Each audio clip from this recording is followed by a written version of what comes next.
me gustaría presentar a los 4 ponentes. Son personas de reconocido prestigio académico y profesional y, además, expertos en la materia que hoy suscita el debate de esta tarde.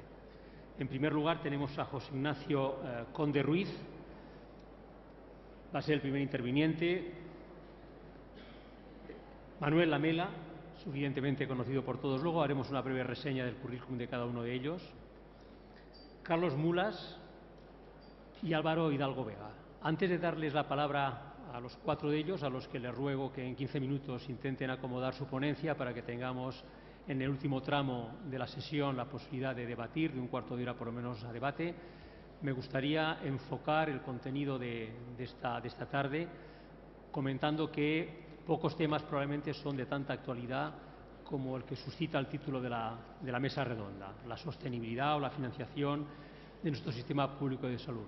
Y aparte de actualidad, difícilmente podemos encontrar algún otro tema que suscite mayor interés político en estas fechas, teniendo en cuenta que nuestro Sistema Nacional de Salud en los últimos tiempos, según expertos y personas que trabajan, por favor, pueden cerrar la puerta, que trabajan en la materia, está sufriendo un cierto deterioro.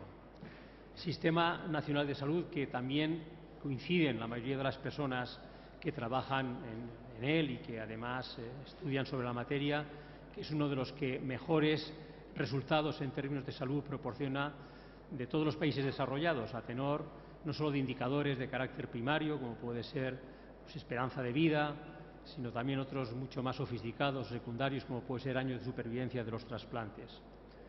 Por otra parte, tenemos también uno de los sistemas más eficientes a tenor de lo que gastamos si lo comparamos con otros países de nuestro contexto económico y social. 7 puntos de nuestro PIB frente a 8,5 puntos de la media de los países desarrollados. Y no tienen ellos mayores resultados de los que tenemos nosotros desde nuestro sistema público de salud.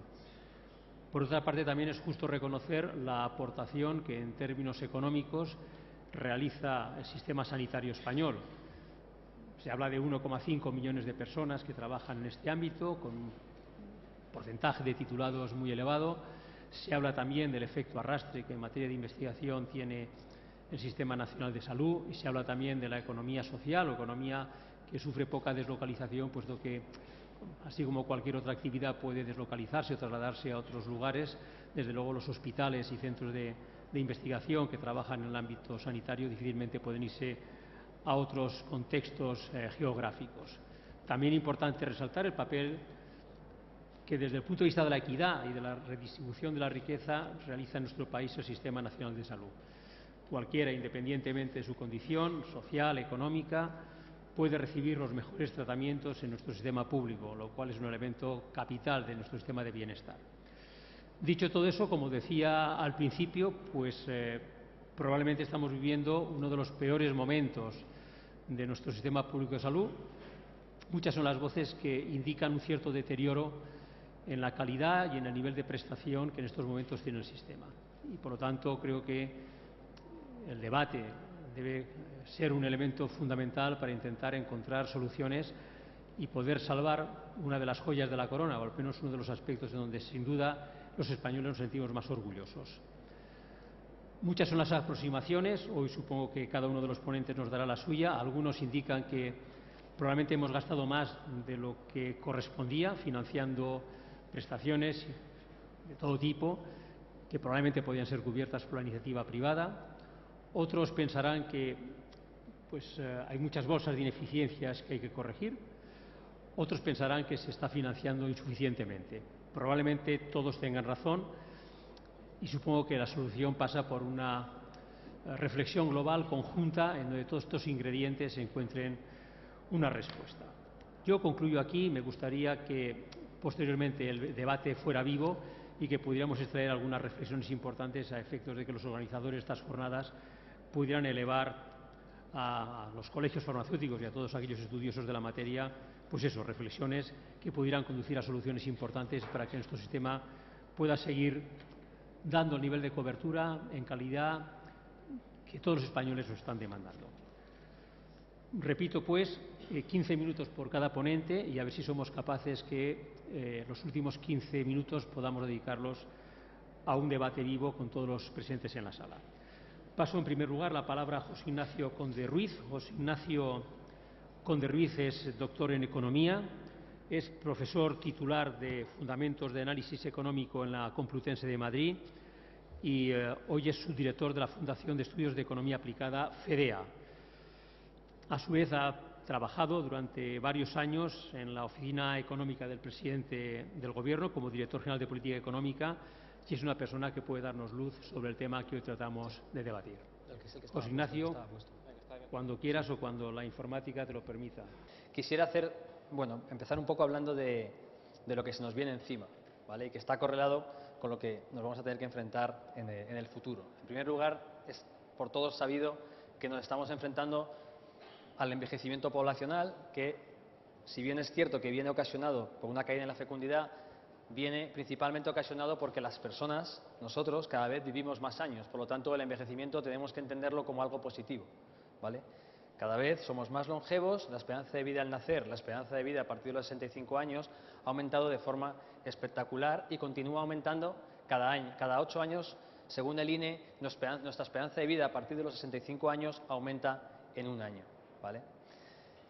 Yo creo que el gráfico que mejor resume lo que nos está pasando es este que tenemos aquí, donde tenemos en un eje, en el eje de la izquierda, en el eje de la derecha, tenemos la esperanza de vida a partir de los 65 años, desde el principio del siglo pasado hasta ahora. Y vemos cómo ha pasado prácticamente de 9-10 años a prácticamente el doble.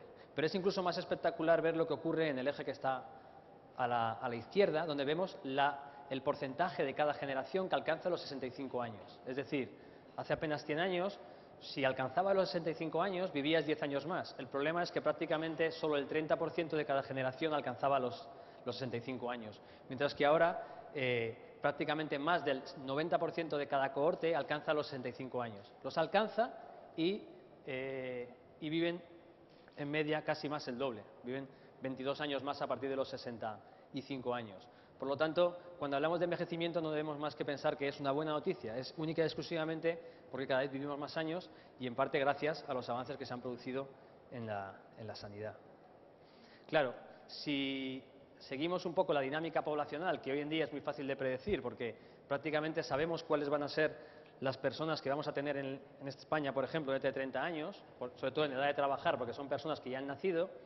Bueno, está sujeto a alguna cierta incertidumbre con los flujos migratorios, pero lo que podemos ver es que prácticamente en el 2050 pasaremos de tener 4 personas en edad de trabajar por una persona mayor de 65 años a tener 1,7 personas en edad de trabajar por cada persona mayor de 65 años.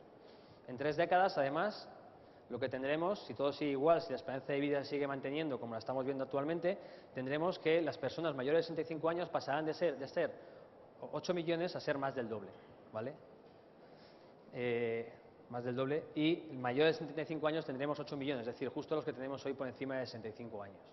Entonces, esto es una cosa que nos vamos a enfrentar en las próximas décadas y, como veremos ahora, en 2-3 minutos, veremos que estas personas, al final, bueno, no es que las personas cuanto mayores son, mayor es su demanda por el servicio sanitario y, por lo tanto, si encima se acumulan en el tiempo porque se concentran dada la pirámide demográfica, como vemos aquí, pues ya sabemos que el gasto en sanidad va a tener que aumentar muy considerablemente en las próximas décadas, ¿vale?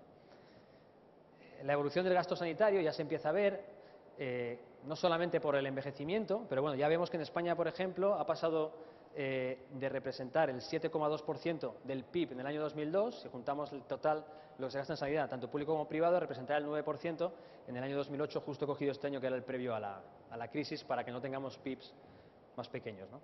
Y más o menos estamos equiparándonos a la media nacional. Vemos que prácticamente todo aumenta, parece que se contiene un poco el gasto farmacéutico y parece que lo que más se continúa aumentando, por así decir, es el gasto hospitalario, ¿no? Pero vemos que son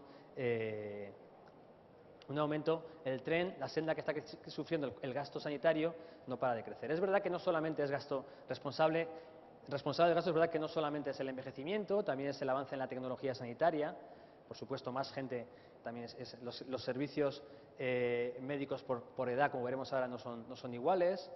Hay aumento en los precios de asistencia, en la gestión, la estructura, los incentivos, todo hace que los tratamientos son cada vez más caros, hay más valor añadido, etcétera, la prevención, todos son fuerzas que hacen que aumente el gasto sanitario. Un estudio de la OCDE estimaba que si se pudiera gestionar de una forma mejor nos podríamos ahorrar del 9% del PIB, 1,6% del PIB mejorando la gestión. Pero digamos que España es de los países que, aunque tiene cosas que mejorar, es de los que menos en relación a otros países de nuestro entorno.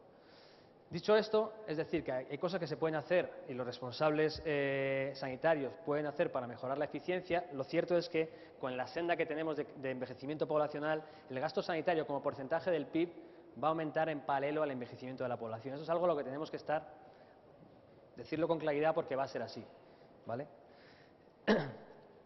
Aquí tenemos, por ejemplo, el gasto sanitario que experimenta una persona a lo largo de su vida y vemos un poco la línea amarilla sería la media, la azul sería un varón, la roja sería una mujer. Lo que vemos es que, bueno, cuando naces, claro, gastas en consumo sanitario, luego reduces un poco, las mujeres un poco por encima porque tienen la natalidad, etcétera, y luego se dispara sobre todo con la vejez y sobre todo con el periodo previo a la muerte o el último periodo de vida, ¿vale? Entonces sí que si tenemos en cuenta este patrón de consumo sanitario, de demanda en los servicios sanitarios con el envejecimiento de la población, ya vemos claramente cómo va a aumentar. Es difícil predecir la evolución tanto de la demanda como de la oferta de los servicios sanitarios, pero porque porque sabemos que se pueden vivir más años, pero sabemos que esos años extra no estás enfermo, sino los gastos los produces justo al final. Es decir, si ganas años de vida, a partir de 65 años, lo que es el aumento en la demanda no es proporcional a todo ese aumento en la esperanza de vida, sino que se concentra en la parte final, etcétera, ¿no? Nosotros desde FEDEA hicimos una pequeña simulación donde vimos que de continuar el actual ritmo de crecimiento, es un ejercicio muy simple, suponemos que el consumo, gasto sanitario va aumentando al mismo ritmo en proporción a la población, lo que vemos es que en 10 años se puede hasta duplicar, de tal forma que la brecha de financiación puede llegar a ser de 60.000 millones de aquí al 2020, ¿vale? Puede ser que aquí no hemos tenido en cuenta algunos efectos sobre la eficiencia, la productividad, etcétera, pero estudios similares realizados en otros sitios pues también ven que la senda, el crecimiento del gasto sanitario como porcentaje del PIB va a aumentar en los próximos años. Aquí hay variables que, como he dicho antes, no las conocemos y es saber pues, cómo va a evolucionar el coste de los servicios, de los medicamentos, etcétera. Pero hemos hecho el supuesto, como hacemos los economistas, de que supongamos que se comportan como hasta ahora y nos permite proyectar hacia adelante lo que va a ocurrir. Entonces, lo que creo que queda claro, y supongo que estamos todos de acuerdo, es que los recursos dedicados a la sanidad van a aumentar en el futuro. Eso creo que tienen que aumentar y porque cada vez, bueno, como las personas cada vez viven más años, cada vez hay más personas mayores y por lo tanto es una cosa que va a tener que aumentar.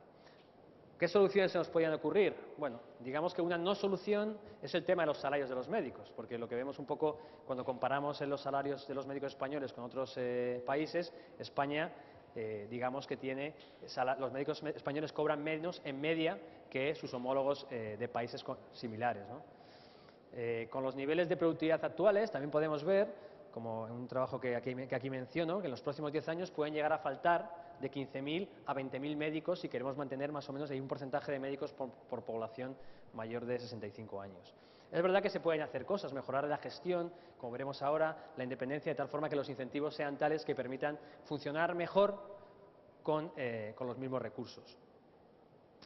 Entonces, lo que hay que hacer, dado que reducir los costes, bueno, parece que por la parte de los médicos no, por la parte de los medicamentos veremos ahora, se pueden hacer cosas en cuanto a gestionar mejor la demanda. Está claro que se deben impulsar políticas de prevención, en particular enfermedades crónicas y sus causas, racionalizar el catálogo de prestaciones y de protocolos, bueno, no deben financiarse distintos protocolos para la misma enfermedad, fomentar el consumo responsable.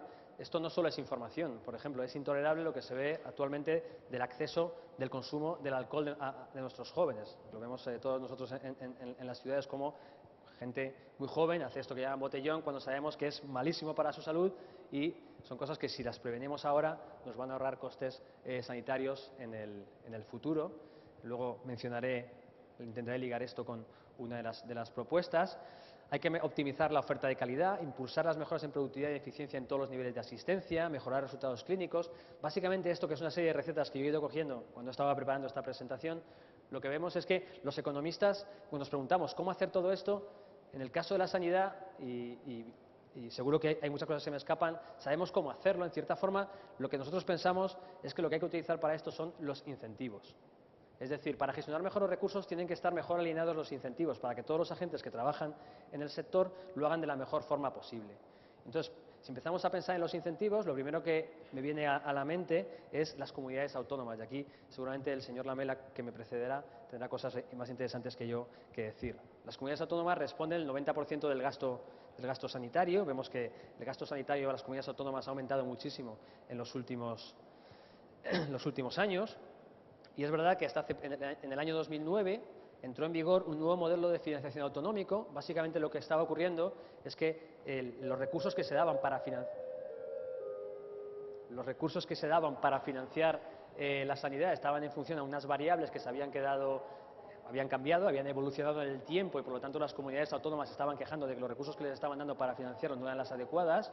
Y esto, bueno, se hicieron nuevos baremos y lo que permitió a las comunidades autónomas contar con 11.000 millones con respecto a la liquidación de 2009 adicionales para financiar la sanidad. Se trataron de introducir nuevas variables, que ahora veremos un poco cuáles son, para intentar garantizar suficientes recursos para poder las comunidades poder dar el servicio sanitario. Pero lo que está claro es que en los próximos 10 años, con esta senda de crecimiento del gasto sanitario, el 50% del gasto público de las comunidades autónomas se va a destinar a la sanidad, ¿vale? Porque tienen que hacer cumplir con estos servicios básicos como son la sanidad. Entonces nosotros creemos que aquí, y en FEDEA tenemos un observatorio donde estamos mirando las comunidades autónomas, creemos que hay que avanzar mucho más en la corresponsabilidad fiscal de las comunidades autónomas, porque sí que es verdad que con esta reforma de la financiación autonómica, pues lo que se ha tratado de hacer es pues que más o menos todas las comunidades, en función de unos parámetros, que aquí la población cuenta un 30%, la superficie 1,8, la dispersión 0,6, es decir, hay una especie de ecuación, por así decir, que, bueno, seguramente tendrá sentido económico, yo todavía no lo llego a entender del todo, de tal forma que con estos parámetros que tenemos aquí, según van cambiando en el tiempo, se le va dando más recursos a las comunidades autónomas, ¿vale? Y esto lo que permitiría de alguna forma es, según está diseñado, es que con esto sería suficiente para gestionar la sanidad. El problema es que al final las comunidades autónomas no son más que instituciones de gasto, no tienen responsabilidad con sus ingresos, por lo tanto creemos que el sistema actual, y aquí habría que hacer una reflexión hacia dónde tiramos, si hacia más descentralización o hacia menos, lo que no garantiza es que sean corresponsables con lo que tienen que hacer. Siempre están pidiendo dinero a la Administración Central, deberíamos tener más capacidad de ingresos, etcétera, ¿no? Entonces, creemos que los incentivos, concretamente aquí, no están alineados, y, por ejemplo, si vemos un poco lo que están haciendo las comunidades autónomas, aquí es un simple gráfico que se me había ocurrido hacer de empleados de las administraciones, empleados que están en sanidad según la EPA en cada comunidad autónoma, por cada 1.000 habitantes, pues vemos que hay comunidades pues, que tienen, pues, llegan a tener cerca de 12, como es Murcia, por cada 1.000 habitantes, otras como es Cataluña, pues tiene 6,1, es decir, no están haciendo exactamente lo mismo. Yo creo que aquí los incentivos, hay margen para mejorar los incentivos en cuanto a la gestión de las entidades públicas. Lo segundo, como decía, es gestionar la demanda, los incentivos de los ciudadanos. Cuando un servicio se percibe como gratuito, nosotros somos economistas y sabemos que cuando es gratis se consume en exceso, ¿no? En España, según los datos de la OCDE, la gente acude al médico un 40% más en promedio que otros países de la Europa 15. Bueno, tenemos una esperanza de vida más. No parece que sea un problema de que tenemos un problema de salud más grave. Entonces, aquí la pregunta que se plantea a todo el mundo es si el copago puede ayudar a gestionar la demanda, ¿vale? Entonces, aquí me gustaría, bueno, en primer lugar, hacer una reflexión. El copago ya existe, como decíamos antes, en el pago de los medicamentos, pero el problema del copago, desde mi punto de vista, es que es un mecanismo que lo que está haciendo es trivializando, simplificando el debate ante la opinión pública, haciendo creer que el copago puede ser la solución al problema que nos venía antes. Como veíamos, el problema que tenemos es que se va a casi duplicar el gasto como porcentaje del PIB y la capacidad recaudatoria del copago, si lo hacemos de forma razonable, como diré ahora mismo, es decir, simplemente es lo que queremos con el copago, es simplemente pues aquellas personas que van al médico y no necesitan, no vayan, pero no queremos que no vayan al médico las personas que sí lo necesitan. Por lo tanto, por definición, el copago tiene que ser pequeño, porque tú no quieres disuadir el asistir al médico a las personas que realmente lo necesitan. Y por lo tanto, el mecanismo del copago no puede ser nunca visto como un mecanismo recaudatorio, ¿no? Si pensamos en cómo tendría que ser el copago, por entrar un poco en un tema de actualidad, por supuesto debería excluir a las personas de renta más baja, porque para ellas, aunque sea muy pequeña la porción, pues puede ser suficiente para que no vaya. Debe ser asequible a las personas que no están exentas, de forma que no tengan ningún peso importante en el hogar. Como decía antes, es imprescindible para evitar que se reduzcan, esta condición es imprescindible, no puede ser muy grande para evitar que se reduzcan las consultas necesarias y, por tanto, queremos eliminar cualquier tipo de efecto negativo sobre la salud. No debe afectar al acceso o a la continuidad de los tratamientos de mayor efectividad clínica, no tendría sentido poner un copago a los enfermos crónicos, etcétera. De hecho, la mayoría de los países suelen contemplar este tipo de excepciones. Y luego también debe señalizar los costes relativos a los servicios, es decir, el copago debe ser más alto, pues por ejemplo, si vas a un hospital cuando deberías ir a una atención primaria, ¿no? Pero todo esto nunca deben ser considerados como mecanismos recaudatorios, nunca se va a poder recaudar mucho. De hecho, en otros países de nuestro entorno, el potencial recaudador del copago puede llegar a 1.000 millones anuales, cuando hemos visto que el gap de financiación puede llegar a ser de 60.000. Por lo tanto, el copago, si se está pensando como una medida de racionalización de gestión de la demanda, puede tener sentido si se diseña bien, pero desde luego nunca como un mecanismo de recaudación y, por lo tanto, nunca puede focalizar el debate de los problemas de la sanidad, porque no va por ahí. Aunque se introduzca el copago no habremos hecho nada. Todavía tenemos que encontrar cómo financiar otros 59.000 millones que nos van a hacer falta en el futuro. Cuando miramos el gasto farmacéutico, es verdad que la evolución que la tenemos aquí pintada, sí que se ve que el gasto farmacéutico se ha conseguido contener en los últimos años con distintas medidas, y no voy a entrar en ellas. Es muy probable que se haya llegado al límite de su regulación, pero aquí, pues por ejemplo, sí que yo me hago la siguiente pregunta, ¿no? El copago que ya existe debería seguir existiendo, pero debería hacerse, en lugar de hacerse en función de la renta, se debería hacer en vez de hacerse en función de la edad, debería hacerse en función de la renta. Yo a mi padre, cuando discuto con él, siempre digo, ¿cómo puede ser que tú, que tienes una pensión máxima, no pagues nada por el medicamento, y tu hija, que está desempleada con una nieta a su cargo, tenga que pagar los medicamentos cuando va a la farmacia? Esto no tiene ningún sentido. ¿Vale? Mi padre cree que tiene derecho porque lo ha cotizado antes, pero cuando se lo explicas así, se da cuenta de que no tiene ningún sentido. Él tiene la pensión máxima, podría pagar un porcentaje del medicamento, pero mi hermana, su hija, que está en paro y tiene una hija a su cargo, tendría a lo mejor que tener más ayuda en el pago del medicamento, ¿no? Esto lo pongo un poco a modo de reflexión, ¿no? Porque cuando se habla de copago, el copago ya existe además no solamente en los medicamentos, en el autobús, en el metro, no sé, parece que lo hemos inventado ahora, pero vivimos con él desde hace muchos años, ¿no? Por supuesto, también se tiene que mejorar los recursos, optimizar la oferta de calidad, y para esto yo creo que es fundamental. Yo no soy un experto en gestión hospitalaria ni en gestión de... 2 minutos. Ostras, vale, perdona, estaba esperando los 5 minutos y como no me lo decías. Bueno, digamos que se tiene que mejorar la gestión, independencia en la gestión de los médicos, etcétera, ¿no? Y ya simplemente, bueno, los números clausos en las facultades de medicina no tienen ningún sentido. Si necesitamos médicos, ¿por qué hay números clausos en las facultades? Tenemos que importar médicos de fuera, etcétera, ¿no? Todo es cuestión de mejorar los incentivos. Pero, como para concluir en estos 2 minutos que me has dado, el gasto en sanidad va a seguir aumentando, esto es indudable. Se tienen que introducir mejoras en la eficiencia. Los incentivos tienen que estar bien puestos, y una vez que estén bien puestos tendremos que meter nuevos recursos para poder garantizar la misma oferta de calidad. Tenemos que estar preparados para esto, para destinar cada vez un mayor porcentaje de PIB a la sanidad. El copago no puede ser visto nunca como un mecanismo recaudatorio. El copago no es la solución, y eso hay que hacerlo ver. Puede ayudar a gestionar la demanda, pero no puede ser la solución, ¿no? Tenemos que olvidar de este debate del copago, hace mucho daño porque no se entra en el debate real. Y el problema con el gasto sanitario es que hay que hacerlo, hay que reformarlo, hay que diseñar un sistema que garantice la sostenibilidad ya, porque se va a disparar el gasto conjuntamente cuando se disparen otros programas del Estado del Bienestar, como son las pensiones y la dependencia. Y por lo tanto, cuanto antes seamos capaces de diseñar un marco que permita dar estabilidad al sistema sanitario, pues mucho más tranquilos estaremos todos nosotros, y perdonar por haberme ido de tiempo. A continuación tiene la palabra Manuel Lamela. Bueno, Manuel Lamela es muy conocido en el sector, tiene una amplísima trayectoria política, no solo como consejero de Sanidad, conocido en este ámbito, sino que fue también subsecretario de Agricultura, fue también jefe de gabinete del vicepresidente del Gobierno cuando Rodrigo Rato era ministro de Economía.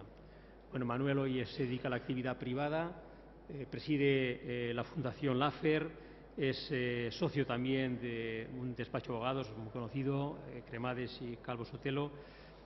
Creo que es una persona que conoce extremadamente bien el sector sanitario y puede darnos bastantes elementos para reflexionar sobre la financiación del sistema público de salud. Manuel, cuando quieras. Pues muchas gracias, Humberto, y buenas tardes a todos. La verdad es que voy a intentar en los 15 minutos más los 2 de cortesía resumir lo que podría ser perfectamente una intervención de 15 horas o de 15 días, porque esto da, yo creo que exactamente para lo que uno quiera o para lo que el cuerpo aguante. Realmente voy a intentar hacer un repaso muy rápido de situación, de problemas y de posibles soluciones, con la idea de intentar también animar un posible debate ulterior entre los que aquí estamos.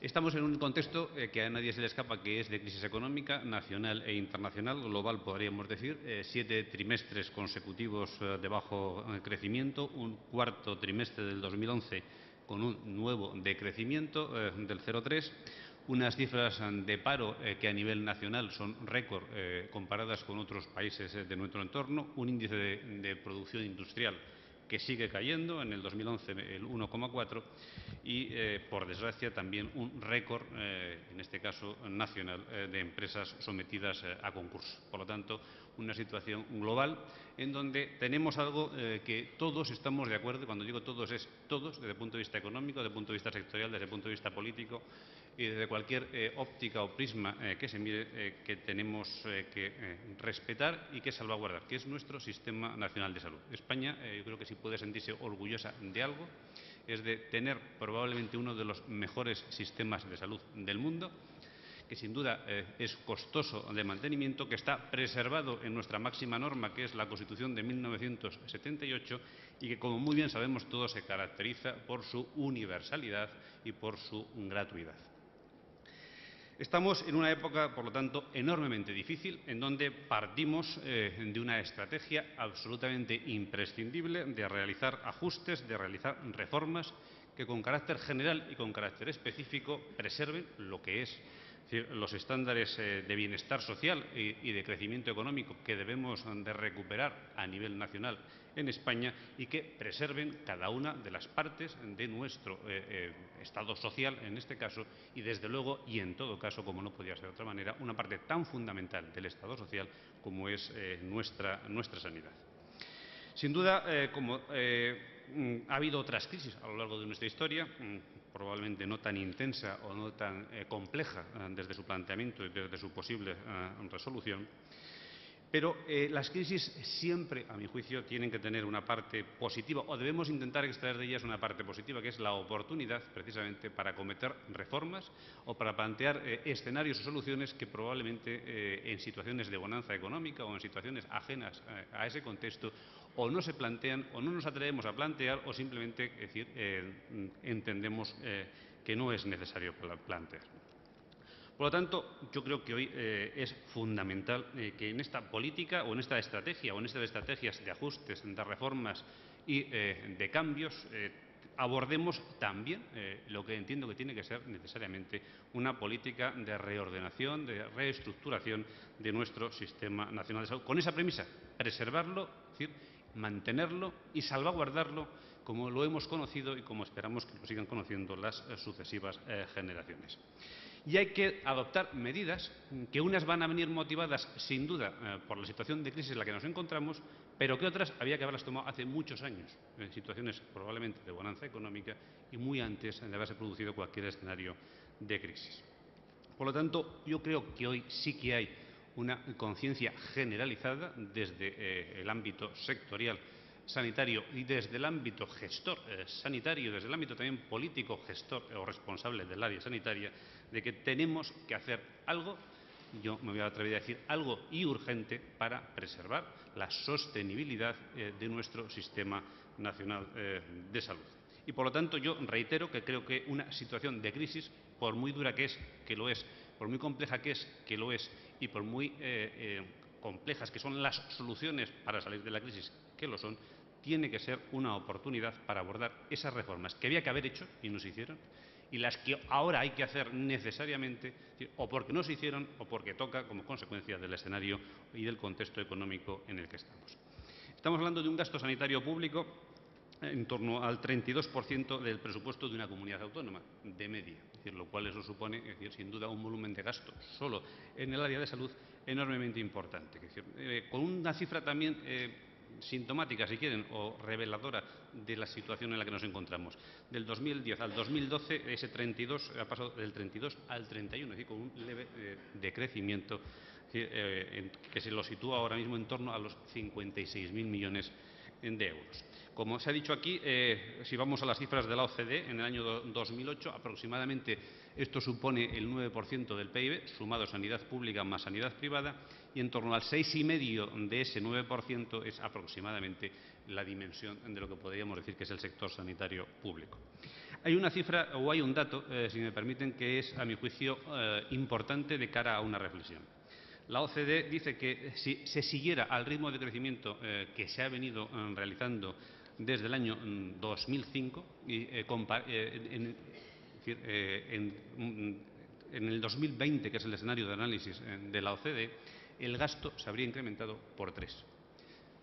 A nadie se le escapa que el gasto hay que financiarlo y que hay que financiarlo con recursos económicos y que los recursos económicos tienen que salir de algún sitio.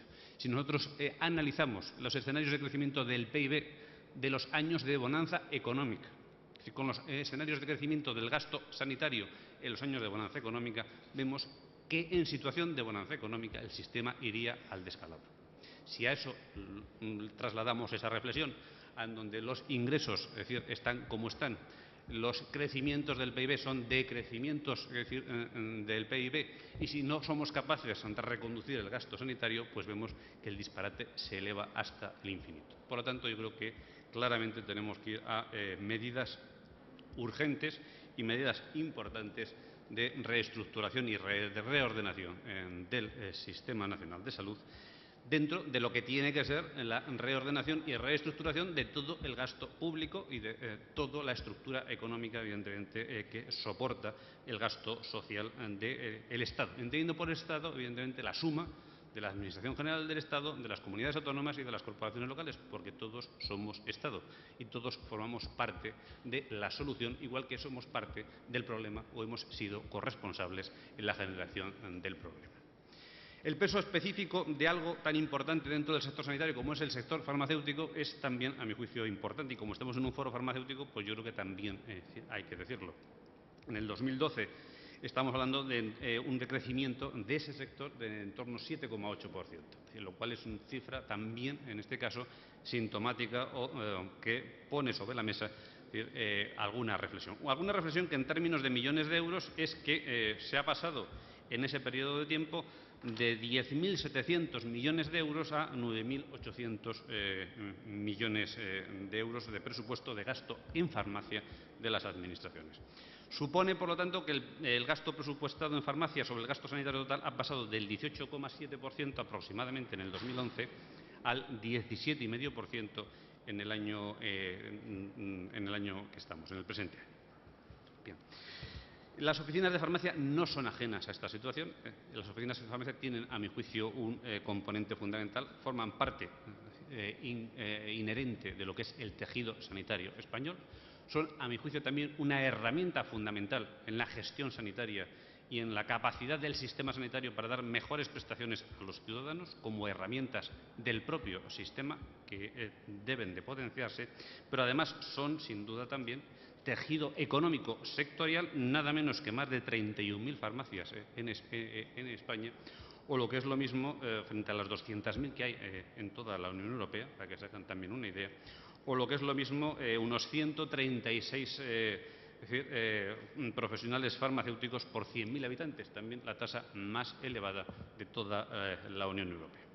Por lo tanto, cuando hablamos de salud, cuando hablamos de sector sanitario, yo creo que tenemos que ser conscientes de que la solución pasa por una estructuración o reestructuración de todos los subsectores dentro del sector farmacéutico con una misma premisa o con un mismo objetivo, que es el de garantizar la sostenibilidad para garantizar el mantenimiento de nuestro sistema y de la calidad asistencial que hoy da, afortunadamente, en nuestros sistemas a todos nuestros ciudadanos. Hay un problema sobre la mesa que todo esto ha venido generando, como ven ustedes, no de forma fortuita, porque las matemáticas son como son y con calculadoras se acaba descubriendo todo. Y es la deuda con proveedores, uno de los problemas que se ven desde fuera del sistema sanitario o que se oyen desde fuera, porque hay otros muchos problemas no menos importantes o no menos graves que este, que son internos e intrínsecos al propio sistema, que forman parte de su propia estructura, ese problema, y que también sin duda hay que abordar. Una deuda con proveedores que, si nos referimos solo al sector farmacéutico, estamos hablando de unos 6.300 millones de euros y que genera un retraso o una demora en el pago de en torno a 525 días. Algo insostenible para cualquier empresa normal, salvo que tenga un pulmón lo suficientemente potente como para aguantar. Y un problema más dentro del sistema, porque vuelvo a insistir, no se puede resolver problemas en contra de una parte de los agentes o de los subsectores económicos dentro del sector económico del sector salud, sino que tienen que formar, vuelvo a insistir, todos parte de la solución. No puede haber una solución en contra o que vaya en perjuicio o detrimento de la oficina de farmacia, el profesional farmacéutico, la industria farmacéutica, la industria de la tecnología sanitaria, es decir, los profesionales del sector sanitario, los médicos, la enfermería. Es decir, no se pueden adoptar decisiones aisladas, abstrayéndose del conjunto de los agentes que forman parte del sector sanitario. Es decir, vuelvo a insistir, la solución pasa por ajustes en todos y cada uno de los eslabones del sector sanitario como sector económico y en todos y cada uno de los agentes, en este caso profesionales o responsables, que conforman parte del sector sanitario. ¿Qué hay que hacer para garantizar la estabilidad a largo plazo? Que ese es el objetivo. Pues la verdad es que es difícil hacer un análisis exhaustivo en el tiempo que hay. Yo creo que lo primero que hay que decir que hay que hacer es asumir con realismo los problemas del sistema y las soluciones del problema del sistema. ¿Por qué? Bueno, porque si nos hacemos trampas en el sanitario, nos engañamos a nosotros mismos o buscamos medias soluciones, lo único que estaremos generando son mayores problemas en el corto, en el medio y en el largo plazo y poner en un riesgo gravísimo la sostenibilidad y perdurabilidad de nuestro sistema nacional de salud. Hay que salir del discurso cómodo, de lo fácil, y hay que coger, y perdónenme la expresión, el toro por los cuernos. Y hay que, lógicamente, saber de qué estamos hablando para saber cuáles son los soluciones que hay que dar a los problemas, digo los porque son muchos, que tiene hoy nuestro sistema. Vuelvo a insistir, creo que, por suerte o por desgracia, la situación en la que estamos es un momento, yo creo que es el momento de abordar de manera seria y responsable por todos esos problemas, de diagnosticarlos utilizando terminología clínica y de aplicarles las terapias adecuadas para garantizar que esto, de lo que siempre hemos presumido y de lo que todos queremos seguir presumiendo hoy y en el futuro, sea sostenible en el tiempo y atienda a los pacientes con la calidad que lo ha venido atendiendo a lo largo de decenios. Se están haciendo cosas y se están planteando cosas que, a mi juicio, sin duda tienen sentido. Se están planteando criterios más racionales en la gestión de compras, llegado a cabo políticas de centralización o estrategias de centralización de compras que produzcan ahorros. Creo que cualquier decisión que permita, evidentemente, producir ahorros, sin duda son decisiones que hay que valorar y que hay que analizar y probablemente que deberían de tomarse. Deberían de tomarse todas y cada una de ellas desde el consenso nacional. Porque si el Sistema Nacional de Salud tiene viabilidad, es en tanto en cuanto seamos capaces de asegurar que sea un sistema nacional de salud. Esto parece una perogrullada, pero no lo es. Es decir, aisladamente 17 sistemas regionales no tienen salida, no tienen solución. Esta carrera que probablemente coyunturalmente se ha producido en época de bonanza económica, de que hay que dar el mejor servicio, la mayor calidad, ampliar la cartera de servicios en cada comunidad, mejor que la comunidad de al lado, y para ser el mejor de los mejores, esto se ha terminado, y eso quiero decirlo. Esto no es viable desde el punto de vista macroeconómico, no es viable desde el punto de vista de la estructura del sistema, y también hay que decirlo, no es justo desde el punto de vista de la equidad del sistema. No es justo que un ciudadano de Castilla-La Mancha o de Castilla y León o de Extremadura o de Murcia o de Melilla tenga, dependiendo de dónde resida, niveles de calidad asistencial distintos, carteras de servicios distintas, prestaciones distintas y, por lo tanto, capacidades distintas para acceder a lo que es un sistema nacional de salud. Y esto, que hasta ahora se ha venido entendiendo que era asumible, pues ya no lo es, ni desde el punto de vista sociológico, ni desde el punto de vista político, ni desde el punto de vista económico, que probablemente sea, digamos, lo más contundente de los otros dos argumentos, porque es de lo que hay que financiar. Hay que ir, sin duda, a propugnar políticas y estrategias importantes que se han venido haciendo a lo largo de los años, como el uso racional de medicamentos, la utilización de tecnologías que sean más eficientes, reforzar la capacidad resolutiva de la atención primaria como elemento no solo de calidad, que es fundamental para el ciudadano, sino también, evidentemente, de eficiencia y de ahorro. Tenemos que ir a la reducción de las estructuras administrativas, a la centralización de servicios. Tenemos que ser capaces de adelgazar las estructuras directivas de nuestros hospitales, es decir, que son mastodónticas, las hacen ineficaces, no son ágiles ni en la toma de decisiones ni en la resolución de problemas. Tenemos que tener en cuenta que los hospitales son centros gestores, no son centros de poder y, por lo tanto, tienen que ser centros gestores eficientes. Y me refiero a una parte también muy importante del sistema. Debemos de ir a políticas de máxima eficiencia, como pueden ser la centralización de laboratorios, la centralización de unidades radiodiagnósticas, la centralización de servicios no sanitarios, como los catering, las lavanderías, las esterilizaciones, es decir, que producen eficiencias, producen ahorros y producen sinergias capaz de reinvertir esos ahorros en lo que de verdad es importante, que es la sostenibilidad y, fundamentalmente, la calidad del sistema hacia nuestros ciudadanos. Como decía antes, el farmacéutico es un agente activo del sistema, tiene que ser un agente activo del sistema, tiene que formar, como forma parte del sistema, de una manera todavía más importante, porque la Administración sanitaria de la que él forma parte puede y debe, a mi juicio, descargar muchas más prestaciones en favor del farmacéutico y, por lo tanto, hacia una mayor eficiencia y un menor coste para el propio sistema. Y paso a hablar 2 minutos del copago, 1 minuto del copago. Yo estoy de acuerdo, el copago no es la solución, es decir, y que diga otra cosa pues engaña. Es decir, si el copago es bajo, está clarísimo que ni disuade ni recauda, luego es absurdo. Es decir, si el copago es alto, es decir, recauda, pero a continuación lo convierte en discriminatorio. Y como es discriminatorio, tendríamos que ir a mecanismos para evitar la discriminación.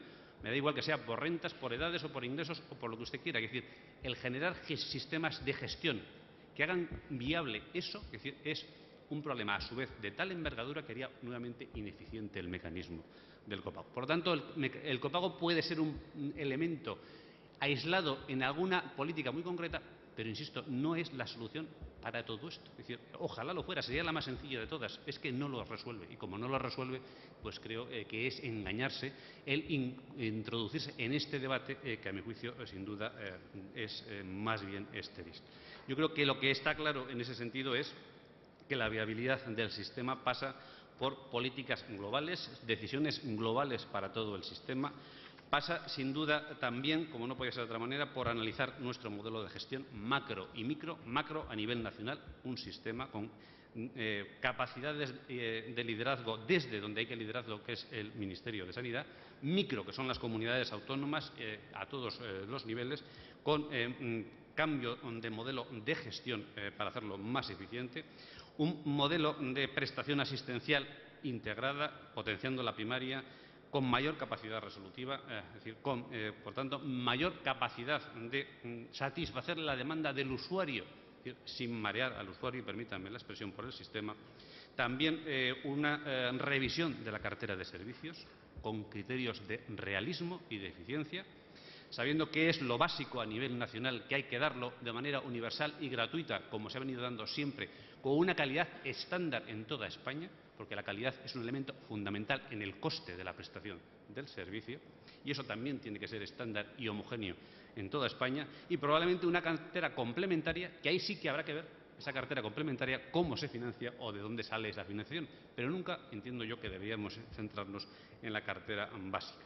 Un modelo de prestación farmacéutica sostenible, garantizando la competitividad de la oficina de farmacia como parte integrante de nuestro sistema sanitario, con una mayor integración del profesional de la oficina de farmacia, del farmacéutico, en el sistema sanitario como un agente activo del sistema sanitario, y como decía también antes, agrupando o diseñando todo esto bajo un pacto en el que tienen que estar necesariamente todos.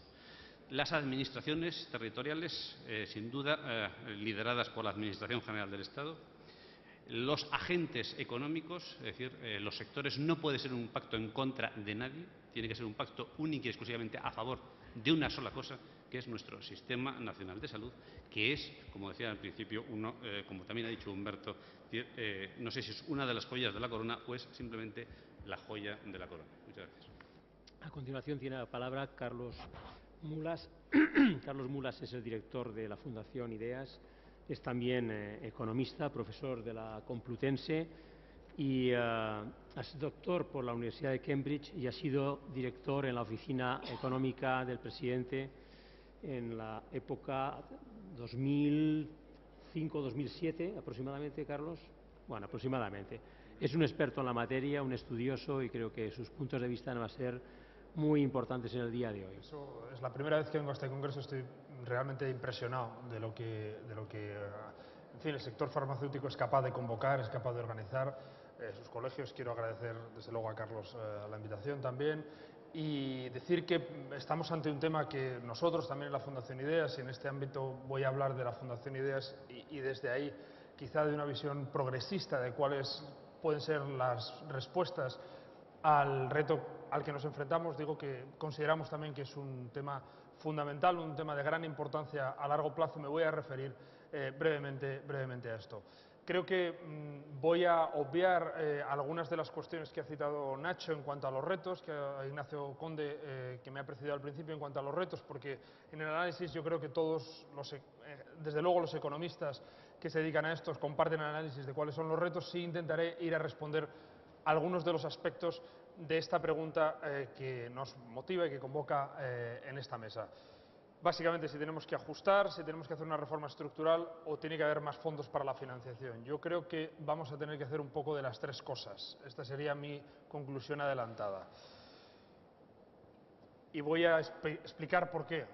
Creo que nos enfrentamos a dos cuestiones, una de corto plazo y otra de largo plazo. La primera es cómo podemos resolver los déficits y la deuda que tenemos ahora mismo acumulada en el contexto de la crisis económica, como ha dicho Manuel Lamela, y después cómo vamos a no incurrir en estos déficits en el futuro y cómo vamos a hacer sostenible la financiación del sistema. Como decía, creo que se ha hablado ya de la importancia del sector, en fin, del sector sanitario, del sector de la salud en general. Yo creo que el sistema sanitario español, me gustaría incidir en algo que se ha mencionado pero que quizá no es convenientemente resaltado en muchas ocasiones, y es que es un sector productivo de primera magnitud, representa el 8% del PIB, o incluso depende de los cálculos más, tiene 1,5 millones de empleados, es un sector innovador y es desde luego uno de los sectores, el de, en fin, los empleos blancos, el de los servicios de salud, la innovación que lleva generada, es uno de los sectores de futuro. De hecho, es uno de los sectores que durante la crisis económica ha aguantado en ese sentido. Es cierto que ha habido reducciones de personal, pero es uno de los sectores, en fin, que más ha aguantado, igual que el de las energías renovables en algunos de los casos, o el de, en fin, las nuevas tecnologías y las tecnologías de la información y la comunicación. En general, las industrias relacionadas con la salud, y aquí estoy hablando de todos los sectores y subsectores que están implicados, han aguantado bien la crisis, porque es un ámbito, digamos, donde se invierte, se innova, y además un ámbito donde hay demanda por parte de los ciudadanos. Por tanto, en fin, la cosa es complicada, pero tenemos que ser conscientes de que es un sector económico de futuro importante, además de que es un sector eficiente, como ha dicho Humberto al principio, donde los resultados comparados con el coste que implica en términos de PIB por lo menos son importantes. Lo que sí tenemos actualmente, en el contexto de crisis y también por un problema estructural, por tanto, quitando el problema de la crisis, es que hemos acumulado un déficit estructural, una diferencia entre ingresos y gastos que se puede estimar entre 3, 4, algunos dicen que hasta 5.000 millones de euros por año, y en todo caso una deuda acumulada que, en fin, se estima en torno a los 15.000 millones, pero que según, en fin, cuando se aflore podría ser incluso mayor, ¿no? Bien, este es un problema que hay que atajar de inmediato, y este es el primero de los problemas al cual debemos responder con dos medidas, con algunos ajustes de recorte, está claro, y algunos elementos de mayor financiación adicional a los que me voy a referir en un momento. Quería comentar que el problema, digamos, de gasto público que tiene la economía española, en contra de lo que pueda parecer, no viene generado, desde luego, por el sistema sanitario. Digo en contra de lo que pudiera parecer porque, como en los últimos 3 meses se habla del gasto público, inmediatamente se habla del gasto de las comunidades autónomas, y cuando se habla del gasto de las comunidades autónomas se habla del gasto farmacéutico, que representa una gran parte del gasto de las comunidades autónomas, digamos que por transitividad acabamos concluyendo que el gasto público, en España tenemos un gasto público derivado del sistema sanitario. Y esto no es así. Tenemos otras áreas de gasto público muy importantes, desde el desempleo, por ejemplo, que gasta 30.000 millones de euros, en fin, hasta, por supuesto, infraestructuras, otras inversiones, administración pública claramente, es decir, esto no deja de ser un derecho constitucional, por tanto, la pregunta es si es sostenible o no la sanidad. Pues por definición sí, porque es un derecho constitucional, entonces tiene que ser sostenible. Otra cosa es cómo se financia, y ahí sí que tenemos que entrar a discutir, pero procuremos no errar el tiro. Y digo, en el aumento del gasto, que es cierto que se ha producido el gasto, aumento del gasto como porcentaje del PIB y aumento en gasto farmacéutico, solo se ha actuado en el gasto farmacéutico, y esto hay que reconocerlo en este ámbito, porque esto, siendo importante, y probablemente ha sido así, por consenso del PSOE y del Partido Popular, no deja de tener un elemento de inequidad, al menos interna, con respecto a los diferentes actores del sistema. Es decir, ya se ha puesto mucha carga en el ámbito del gasto farmacéutico, probablemente esto se ha reflejado claramente, como nos dice el último informe de Farmaindustria, en el gasto en recetas, que ha bajado incluso en los 2 últimos años de 267 euros per cápita a 236 euros. En fin, queda por hacer en el gasto farmacéutico hospitalario, claramente, y en ese ámbito tenemos que trabajar y tenemos que hacer propuestas creativas. Tenemos algunos retos de largo plazo que se han mencionado aquí, pero otros que no se han mencionado. Además del envejecimiento de la población y, en fin, el aumento de recursos que se van a generar o que se van a necesitar para atender a las enfermedades crónicas y la necesidad de incorporar nuevos avances tecnológicos, creo que tenemos un reto muy importante en nuestro sistema, y que hablaré en un momento ahora, de reforma estructural, que es el de integrar, el de transformar nuestro modelo de atención de salud de un modelo que está claramente destinado a atender a agudos y excesivamente centrado en hospitales, a atender a crónicos, y a un sistema donde estén mejor integradas la atención primaria y la atención de especialidades. Creo que eso todos los expertos del sector lo admiten, lo mencionan, pero no por eso deberíamos de dejar de mencionarlo y de atenderlo en este sentido. Creo que también, y esto liga con algo de lo que decía Manuel Lamela al final, creo que también tenemos un problema de inequidad en nuestro sistema creciente a raíz de la transferencia en el año 2002, que si solo fuera un problema de inequidad podríamos discutir cuáles son nuestras preferencias sobre la equidad, aunque en todo caso, de nuevo, esto es un derecho constitucional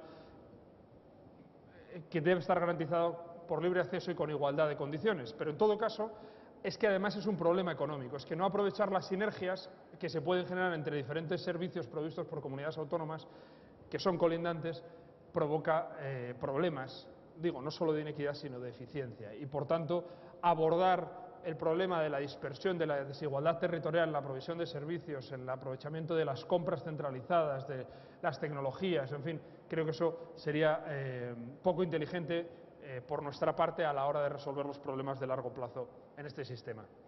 Las soluciones que se han dado hasta ahora, que las hemos mencionado los diferentes ponentes, han sido soluciones dispersas en realidad, más llevadas por el afán de resolver algunos de los problemas y a corto plazo que por de verdad hacer una transformación completa de nuestro sistema sanitario.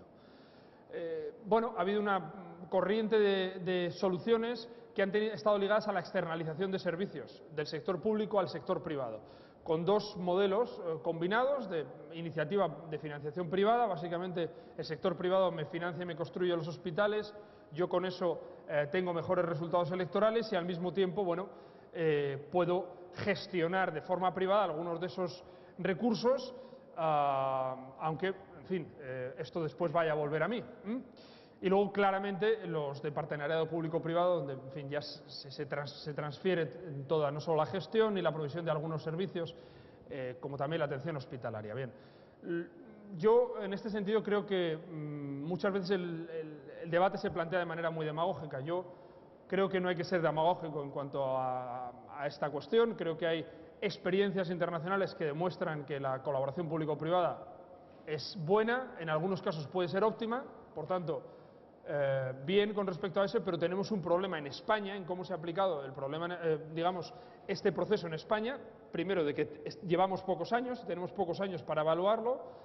Hay claros problemas de opacidad sobre qué se transfiere, cómo se transfiere, qué hacen los hospitales y las fundaciones que gestionan estos hospitales. Sobre todo hay un problema de falta de evaluación, que si lo hay claramente en el sector público, también lo hay en el sector privado. Y luego hay falta de garantías en cuanto a la igualdad en la calidad que perciben los ciudadanos, los vecinos que son atendidos en un hospital bueno, con una concesión y en un hospital puramente público. No digo que sea ni mejor ni peor, digo que no son comparables y que por tanto hay que resolver estos problemas de opacidad, de falta de mecanismos de evaluación y de falta de, digamos, de garantías de calidad para poder, de verdad, evaluar todo el paquete, que es un paquete, como digo, que se ha colocado encima de la mesa hace pocos años y que, bueno, puede formar parte de la solución, pero tenemos que ser capaces de evaluarlo. También se ha producido, sobre todo en los últimos meses, cierre de plantas, centros, modificación de los turnos, de las guardias. Esto lo estamos viendo claramente en Cataluña, que está ejerciendo de avanzadilla en este ámbito. También política de personal restrictiva. Es cierto que se dice que la remuneración de personal aumentó mucho entre 2003 y 2009. En cuanto a la masa salarial en el sector sanitario, pero esto no significa que los médicos necesariamente cobren más, que los incentivos estén bien puestos y en todo caso tampoco significa que se estén reduciendo, lógicamente, aquellas partes del personal que son menos, que son más elásticas, en el sentido de que son menos rígidas porque no están, bueno, porque forman parte de contratos temporales en muchos de los casos, ¿no? Bien, ha habido una introducción de momento parcial en Cataluña y veremos si previsible en el resto de España el copago. Aquí hemos dicho que el copago no es la solución, pero en todo caso puede formar parte de una parte de la solución. Lo vamos a ver cuando se presenten los presupuestos generales del Estado dentro de unos días. Quizá esa no sea la vía y quizá al final se opte por desfinanciarizar algo, ¿no? Dejar de cubrir algunos de los medicamentos, que puede parecer, digamos, menos dañinos, ¿no? Los mucolíticos y el paracetamol y total, en fin, para poder pagar los medicamentos del cáncer, paguen ustedes esto, que en masa pues pueden representar entre 500 y 600 millones de euros. Lo veremos, insisto, porque ahora es el Gobierno el que tiene que mover ficha. En todo caso, esto es parte de los movimientos a corto plazo y desde luego ha habido reducciones de márgenes, esto se menciona poco, pero reducciones de márgenes en todo el sector proveedor. Eso también es cierto, La industria, todo el sector de la distribución y también la oficina de farmacia, como he mencionado hace un rato, y con ello también pérdida de empleos en algunos de los casos. Por tanto, el ajuste debe ser equilibrado, pero ya se está produciendo en algunas partes del sistema antes que en otras. Brevemente, por tanto, a corto plazo debe haber ajustes en la financiación, en el modo en el que, digamos, vinculamos ingresos y gastos, sí, claramente. Hay que poner el contador de la deuda a cero. Eso es evidente, ya se ha mencionado por los intervinientes anteriores.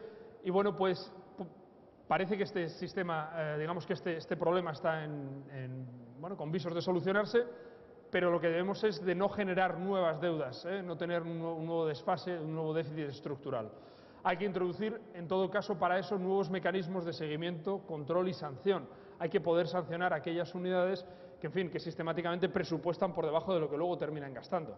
Y hay que premiar a aquellas que presupuestan bien y que gestionan bien sus recursos, empezando por los hospitales y siguiendo, por supuesto, por las comunidades autónomas, de tal manera que el sistema de financiación tenga incentivos positivos también en ese sentido. Igualmente, hay que actuar sobre los profesionales del sector, en especial los médicos, como se ha mencionado anteriormente. Y también hay que generar nuevas fuentes de ingresos a las que me referiré en un momento, sobre todo para solucionar este problema de corto, aunque también de largo plazo. Y después, la reforma estructural de la que hemos hablado, yo creo que ese es el punto en el que podemos encontrar concitar, digamos, mayores acuerdos. Hay que concentrarse, desde luego, en la eficiencia clínica y en la eficiencia de gestión, en ambos. Hay que introducir un sistema que permita incorporar tecnologías en nuestro sistema sanitario, pero con criterios de coste-eficiencia.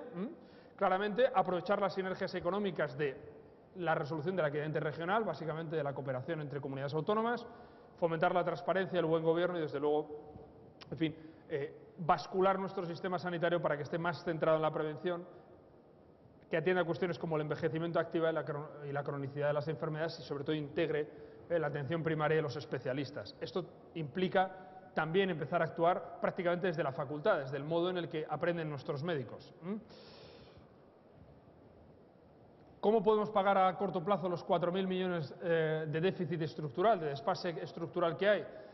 Bueno, pues, en fin, hay algunas posibilidades encima de la mesa. Desde luego se pueden subir los impuestos sobre el alcohol y el tabaco y también se puede subir el céntimo sanitario. Esto puede ser una parte de la financiación en este caso finalista. Desde luego se pueden aprovechar los ingresos que se pueden obtener por mutuas, cuando alguien tiene un accidente y está cubierto, que el sistema público reclame esto, por compras centralizadas, otros 300 millones y desde luego, en fin, el tema de los medicamentos sin patente, probablemente por aquí ya hemos hecho una buena parte del recorrido, habría que ver cuánto queda por hacer.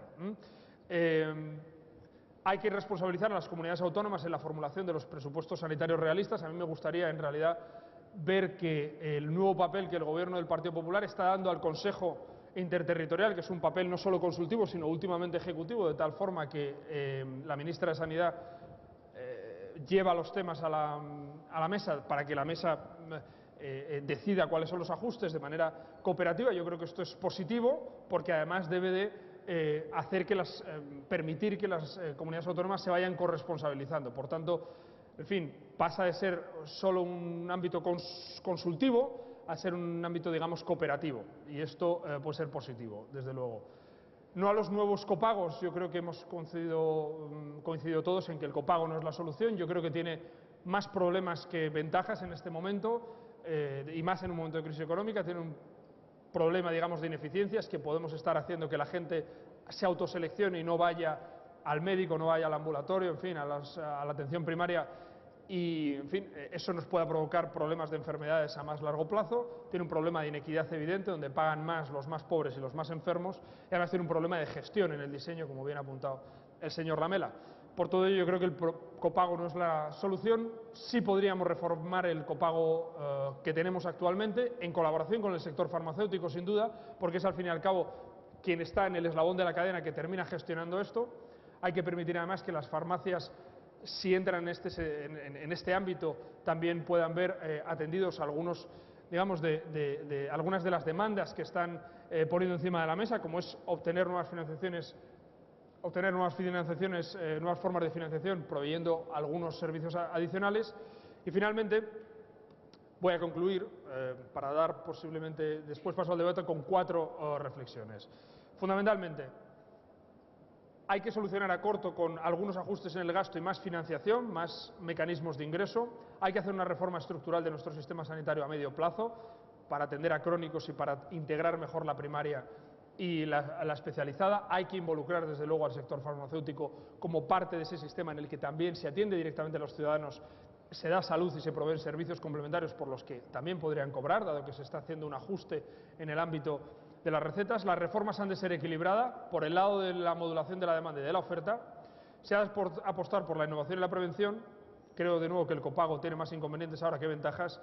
Y si la sanidad es una prioridad colectiva, yo estoy con el señor Lamela en que deberíamos de trabajar por hacer un pacto de Estado en este ámbito. Muchas gracias. Álvaro Hidalgo es nuestro último ponente, es doctor también en Ciencias Económicas, es profesor de Teoría Económica de la Universidad de Castilla-La Mancha y me ha pedido que le presente como presidente del Instituto Max Weber. Así lo hago, también un experto en la materia. Álvaro, cuando quieras. Muchas gracias, Humberto. Bien, la ventaja o el inconveniente de ser el último es que, y además teniendo los ponentes que me han precedido, es que prácticamente casi todos lo han dicho ellos, con lo cual la ventaja también es que voy a poder reducir bastante todo lo que había pensado. Miren, yo voy a hacer una presentación o una charla muy centralizada y voy a dar muy poquitos datos y más un poco reflexiones de lo que es mi trabajo a lo largo de estos años dedicados a la economía de la salud. Entonces, primero, los aspectos que me gustaría destacar, como ya han dicho todos los ponentes, es que tenemos un sistema nacional de salud que es un buen sistema nacional de salud, tanto desde el punto de vista de los recursos que utiliza menos recursos que la media de la OCDE, de las prestaciones que ofrece a los ciudadanos. Es un sistema nacional de salud generoso en las prestaciones y que está con unas prestaciones a unos niveles muy superiores a países mucho más ricos y con una mayor renta per cápita que el que nosotros tenemos. Por lo tanto, gastamos menos, cubrimos más y lo hacemos con buenos resultados, tanto desde el punto de vista de la salud, indicadores de salud, tanto más básicos como más derivados. Desde el punto de vista de la equidad, es un sistema que trata a todo el mundo por igual y esto es muy importante. Yo acabo de venir de Perú y en Perú, que es un país que está creciendo, estuve en una UBI y nos decían que a partir de los 12.000 soles las personas no se les ponía más medicamentos en la UBI y que o la familia pagaba o el paciente se moría. Entonces, esto es lo que me hizo reflexionar como economista de la salud, es decir, qué suerte tenemos de estar en un país como el que tenemos y de habernos dotado de un sistema nacional de salud como el que tenemos. Entonces, creo que esto es algo que tenemos que defender, valorar y trabajar para poder hacerlo sostenible. Y también buenos resultados desde el punto de vista de la eficacia del sistema, lo cual es muy importante. Creo que los ponentes anteriores se han diferenciado muy bien en dos aspectos que para mí son fundamentales. Uno es todo el enfoque del plazo en estos problemas, es decir, nos enfrentamos a una doble disyuntiva, un enfoque de corto plazo que está enfocado no a la sostenibilidad del sistema, sino a la viabilidad del sistema. Por lo tanto, un problema, como bien han dicho, de afrontar una deuda, de afrontar un problema de impacto presupuestario. ¿Qué implica esto? Implica que muchas de las soluciones que se están tomando ahora están orientadas hacia un recorte del gasto, hacia un recorte del impacto presupuestario y no se está valorando qué repercusión va a tener esto en el largo plazo.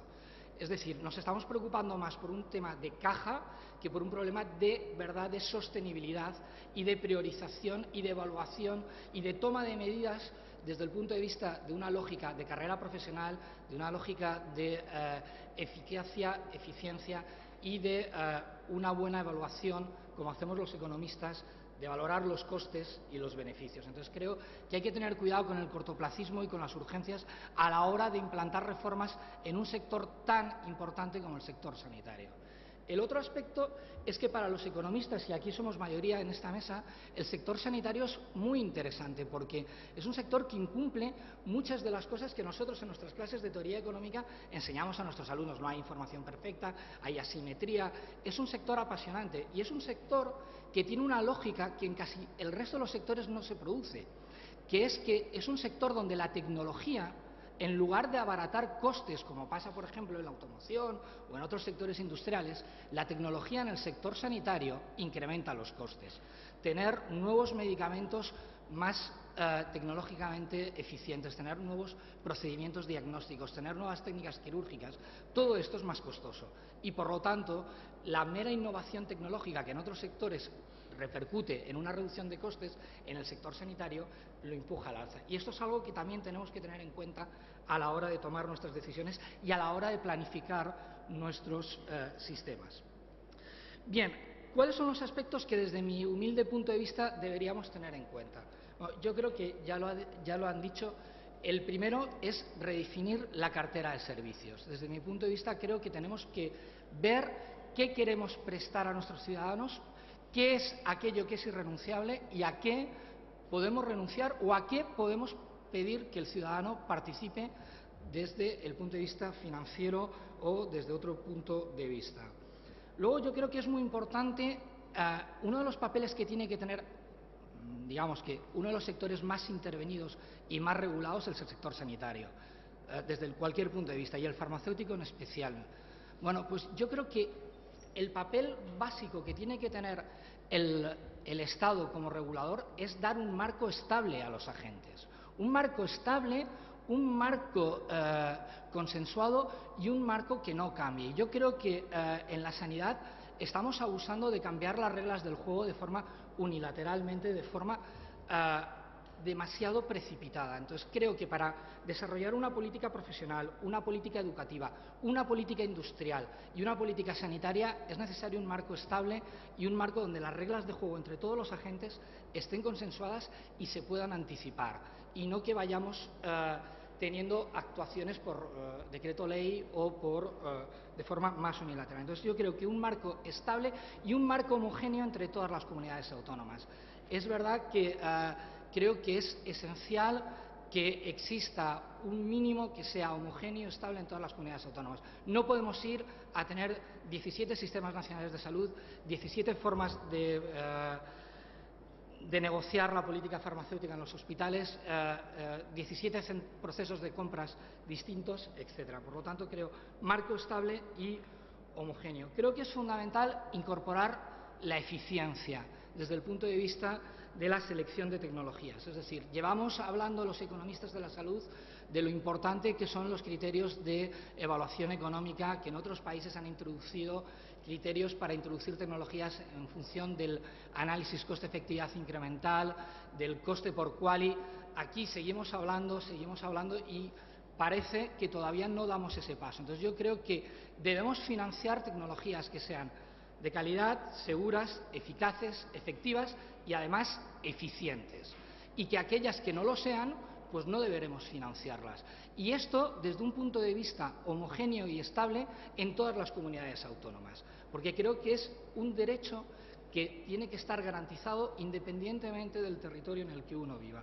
Por lo tanto, yo creo que estas polémicas sobre si la nueva comisión va a tener un carácter consultivo o vinculante, yo creo que si no es vinculante y lo es para todas las comunidades autónomas, no servirá de nada y no introduciremos eficiencia, sino que introduciremos ruido dentro del sistema. Máximo cuando tenemos que también pensar en que los resultados de la tecnología van a depender en muchos casos directamente de la efectividad en determinados grupos de pacientes o tipos de pacientes. Es decir, la medicina personalizada nos hace que la respuesta de nuestros tratamientos cambien en función del paciente. Por lo tanto, no podemos utilizar todas las tecnologías en todos los pacientes y no podemos pagar la misma tecnología en función de cuál sea el retorno. Es decir, estoy hablando de introducir una política farmacéutica que tenga en cuenta los resultados de la tecnología, tanto en la financiación como en el precio, y utilizar mecanismos o acuerdos de riesgo compartido para introducir tecnologías y medicamentos innovadores en el sistema donde exista un problema de falta de información, riesgo o incertidumbres. Luego, para mí, algo que también han tratado el resto de ponentes, que es fundamental, es esencial romper la mentalidad de silo presupuestario. Es decir, nuestra sanidad y nuestra función pública tiene una mentalidad de silo muy importante. El gasto en primaria, los gerentes de primaria se preocupan de su gasto de primaria, el gasto de especializada se preocupa en el gasto de especializada, el gasto de dependencia no se tiene en cuenta, en algunas comunidades sí, en otras no, dentro de la Consejería de Sanidad. Miren, les voy a poner 3 o 2 ejemplos de algunos de los trabajos que nosotros hemos hecho que van en contra de la mentalidad de silo. Uno es el del envejecimiento. Nosotros hemos hecho un estudio para ver cuál era el impacto del envejecimiento en Castilla-La Mancha y en Castilla y León. Nuestros resultados han sido parecidos a los de Rosa Urbanos, que ha mencionado, a los de David Casado y Jaume Puig, a un reciente estudio de la Fundación también BBVA, donde el efecto envejecimiento es importante, pero no es todo lo importante que uno cabría esperar, sobre todo si se para el efecto muerte. O sea, el problema no es que tengamos más gente mayor, sino que vamos difiriendo cuando se mueren. Bien, ¿por qué no sale desde el punto de vista de las previsiones de gasto sanitario público importante ese efecto envejecimiento? Porque no tenemos en cuenta el gasto de dependencia, que cuando todos los que hacemos proyecciones sobre gasto sanitario lo hacemos con gasto sanitario público, y gran parte del envejecimiento está tratado desde el punto de vista de enfermo crónico con gasto que no está en el gasto sanitario público. Con una visión más global veríamos que actuaciones sobre la dependencia, por ejemplo, programas de ejercicio físico, de hábitos saludables, van a traducir en reducción del gasto farmacéutico, como ha habido ya estudios que lo han hecho en España.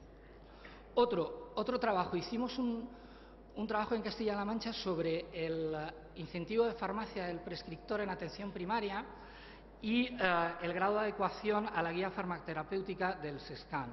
Bueno, lo que veíamos es que las dos variables más importantes para que un médico se adecuase a la guía farmacoterapéutica y por lo tanto tuviese una prescripción más eficiente eran dos: el cupo y el tiempo medio que dedicaba el profesional al paciente. Lo que le queríamos decir al consejero es que si quería ahorrar en gasto farmacéutico, a lo mejor tenía que invertir en capítulo 1, en más profesional sanitario. Es decir, y estas visiones son fundamentales. Hay que tener una visión integral del sistema.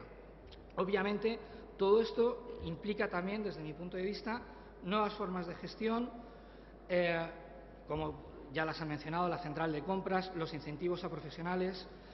Creo que efectivamente el copago como moderador de la demanda puede servir, pero no es una solución al tema de la financiación. Muy importante desde mi punto de vista la integración de servicios y luego tener en cuenta las relaciones que tiene el sector sanitario como motor económico y como sector de innovación.